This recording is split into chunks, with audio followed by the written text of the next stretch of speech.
Oh, the Cardiff fans are saying, please get back to 4-4-2 and stop messing around with this possession-based nonsense. Salak and Robinson up top, please, and get the ball in the effing box. Welcome back to our Bluebirds walk. We're recording this 24 hours after that disappointing result away at Bolton, but maybe for the first time, Cardiff deserve to lose a game. How are you all doing? This week we're looking at slow, dull football. We need to show more invention. We're awarding the October Player of the Month. We're talking about, on the basis of Halloween, what's the worst ever horror show we've sat through with Cardiff City, and we're continuing our A to Z of Cardiff by looking at the letter C. And this is what, of course, AI came up with. Can you beat Michael Chopra? Plus, also this week, we've got a Wrexham fan standing by as we preview Wrexham versus Cardiff in the Cup this midweek. But let's get quickly into that Bolton result, and then we can move on. Jamie, boring, passive, sideways football is what I've been reading. You were there. People got a point. Yeah, I think 0-0 would have been a fair result. If you were neutral, I would have probably said you would have switched over. But yeah, it was great hit. But yeah, passing round the back and no real urgency. Wasn't particularly great, to be honest, on the eye. And I think a few fans were frustrated at the end of the game. Still top, but James says we've been abysmal for weeks. Ellis, we're far too slow in transitions. There's needless backwards and sideways passing. Please start just crossing balls into Salak. When he's one-on-one with wingers, we have to drive at the fullbacks too. Yeah, are they right? Is this what we want to see? More dynamic Cardiff, Ellis? Yeah, because when you see us do it, we do it really well. But then when we have an off game and it doesn't happen, it's a really kind of boring watch, really. Like the Bolton game, it was possession for possession's sake. We kept a lot of the ball, but we didn't do anything with it. We had 4 shots to 17. So I think, when we're on it, we can do that really good, and it works, and it's nice to watch, and we tend to win the game. But when it's an off day, it's not great. William says, I'm sorry, but that's absolute nonsense. It's been papering over cracks, some of our results for the last couple of performances. We're too slow. Wingers not willing to beat a man, probably because of instruction. They got into the final third fairly easily, but they didn't manage a shot on target. Yeah, do you think it is by instruction, Jamie? Do you think wingers are being told not to have a go? The fear of the turnover? I don't know. But yes, they just felt frustrating because I felt Bolton opened up a little bit, and like Tans Nyakua, I know has got all these athleticism and stuff like that, but it didn't seem like he wanted to hit the ball past his man and then cut across him. I felt like we kind of settled towards the end for a point, and I think having to bring on was it Ronan Gapaku at left back, wasn't it? Kind of hindered our little plans, but I'm all for having Salak and Robinson together, hitting long balls if you've got to. Robinson to get some sort of creativity around him, but something had to give yesterday, and beating the wave record had to go, didn't it, at some point? So it's gone, and we've got to move on. What about the manager himself, Ellis? Cheers, Jamie. Someone's saying, look, he needs to show perhaps his nasty side now. Maybe he doesn't, but Dylan says you need to be much harsher on the players now. You're too soft. Have an effing word with them and sort it out. We've been terrible for weeks now. So we don't know what was said at half time and behind closed doors, but he does come across as a very nice, affable, likeable fella. Does he? Do we need to? He do we need does to hear from him being a bit nasty? He does come across as a nice guy, but none of us know what goes on behind closed doors. I'm still fully behind Brian for the job he's doing. Despite the disappointing performance and how disheartening that might have been, we're still top of the league. Every kind of fixture that could have happened to keep us top happened. So there's that bit of luck, but I'm still fully behind him. I have no doubt that when he needs to be harsh on players, he's harsh on players. We've seen how kind of relentless he is in dropping players. He's dropped Calvin Chambers, who's the club captain. We saw last week when he brought Keane Ashford on, and he took him straight back off after about 10 minutes because he didn't think something was right. So, no, I'm not worried about him being too soft on the players, to be honest. I think he's probably good medium. Okay. Right, of course, we've got Peterborough away this Saturday in the Cup as well. Just sat their managers. That's never helpful. It always happens at Cardiff, doesn't it? Right, but before that, we've got the Wrexham game. So let's have a quick chat, shall we, and preview that. We thought the best way to do that would be bring in, obviously from where Red Dragons walk. Ed, how are you, Ed? Thanks for dropping in. Are you looking forward to this one? I'm very, very well. Yeah, we had a nice week yesterday. Played really, really well. So I mean, quite a good positive mood today. Yeah, just set this up for us. As I'm a neutral here. I mean, the media are probably making more of this fixture than I think Wrexham or Cardiff fans, aren't they? Ed, is that fair to say from the Wrexham side of it? And we've just lost generation. We used to have some really good battles with Cardiff back in the 90s. And we've not had that for a long, long time. And we've certainly been in Cardiff's shadow for the past 20, 25 years. Cardiff have been far better than us. So for us, it's a big game. It's a chance to prove that we're here. We're at least on a par with Swansea. Now we are a league above Cardiff. So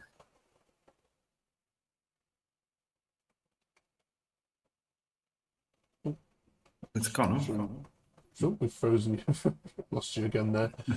And you're looking at the league tables now, Ed. You are the highest team in Wales, aren't you? In terms of the league. So, I think Swansea just overtook us yesterday, but we're very close.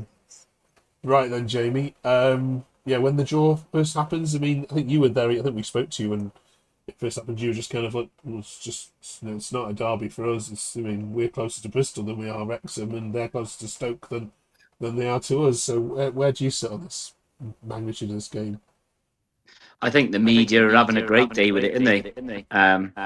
ITV and Sky Studio and other respected places are having it. I think naturally when you draw two teams from the same country in a small nation like Wales, everything gets thrown around, doesn't it? The Battle of the Dragon versus the Bluebird and so on. I feel it's a bit of a bad time for us, especially off the back of Saturday. I think we've got so many games in a row now where I worry about injuries. But going in there, I don't want to lose because the narrative's going to be you're the third best team in Wales, you're this, you're that, and so on. We've sold it out. So hopefully we may get a positive result or a positive performance at least. Ellis, do you buy into the Hollywood story of Wrexham here? I mean, are you slightly a little bit jealous, or do you think it's all just a load of baloney? I mean, I think it's hard not to be a little bit jealous, isn't it? But Wrexham in the Championship now, it's a bit of a pity that we've dropped down and they've gone up. We just missed them in passing.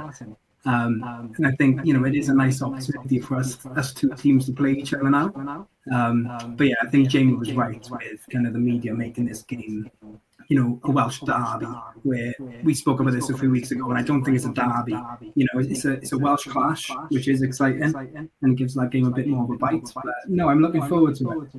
But like Jamie said, it's so intense for the players at the minute. We've been Tuesday, Saturday, and it's a bit worrying with injuries and fatigue that might creep in. But it's Cardiff versus Wrexham. We want to see a good performance, and it'd be really nice to get a good result. And how serious, is Parkinson going to take this fixture, given the priority clearly from the owners? Is it all about the league and making sure you build on your incredible success of the previous 4 seasons? Well, this is the thing which is going to be very interesting because years ago he did take Bradford in League Two to a League Cup final, so he's clearly in the past has shown that he can take this tournament very, very seriously. In the first 3 rounds, he's basically changed the whole 11. So whenever we played in the League Cup, it's been a completely new team from the team that's played in the league the game before. So I'm not sure. In the last 16, it's getting closer now to be more and more serious. Quarterfinals would be our joint best ever performance in the League Cup. So we're hoping, I hope he's going to take it fairly seriously. But obviously the league is the priority, and we do play again on Friday, a really, really tough game at home to Coventry, who are absolutely flying. So I expect him to bring the changes. It's all set up for a Kiefer Moore winner, isn't it? This one. Hope so. It's just not happening. I mean, please be honest. This next bit here. I mean, out of Swansea and Cardiff, which one do you prefer as a side? I know this is a little bit of a sitting on the fence answer, but I'm one of those weird people who likes to see all the Welsh teams do really, really well. So we obviously don't have the same Cardiff-Swansea rivalry. Our main rivals are Chester or Shrewsbury or Tranmere. It's more our rivals over the border. So I don't mean to avoid it, but out of Cardiff-Swansea, I don't have who would prefer. It would be nice for once to be the number one team in Wales, which we're getting close. Okay, let's go to score predictions then. Jamie, take it for Cardiff. I think you'll go to penalties. Okay. And the winner of that would be. Let's just say us, because I can't back the other horse, can I? No, not really. Ed? I think it's going to be a really, really tight game. I'm expecting a few goals, though. I'm going to go Wrexham 3-2. Okay. Well, I love that as a neutral. Yeah, we'll be watching live on Tuesday. Thank you very much, Ed, for popping in. Appreciate it. We might hopefully see you again, maybe. If we get drawn in the FA Cup as well. Thank you very much for joining. You never know, and good luck to Cardiff for the rest of the season. I do hope you go up, and hopefully we'll see you next season. Thanks, Ed. Cheers. Thank you. Right, let's move on with the rest of the show then. It's Halloween this week, Ed Ellis, so we're asking, what's the worst ever nightmare result that you've been live in a stadium watching Cardiff, or where you've just walked away questioning your loyalty to this club? I think it always has to be losses to Swansea for me. And I think the one that's kind of rawest in my memory is when Cabango scored that 90-minute winner. But yeah, I still have nightmares about that day. So I'm going to go for that one. Okay. Jamie, you sat through a few in your long time following Cardiff. What sticks in the mind the most when you've done that long journey back? Ellis said that one, but the other one I can think of was Leeds away. That 7-0 hammering where if the ground could swallow up, you'd be gone. And after every goal and another goal and another goal, it just became laughable. And obviously coming out of a packed Ellen Road in front of 30-odd thousand, there's nowhere to hide, is there? So you just got to put your hands up, take the punches and just laugh it off. Yeah, brilliant. Good shouts. Right, October Player of the Month. One name very quickly from each of you, if that's okay. Alice, yours would be who? Nathan Trott. Of course. Jamie? Yeah, Trott's a good one. I'll give Joe Bagan a shout. Just because the amount of minutes he's played, and there doesn't seem to be a drop-off in his performances. So, Joe Bagan. Okay. Super.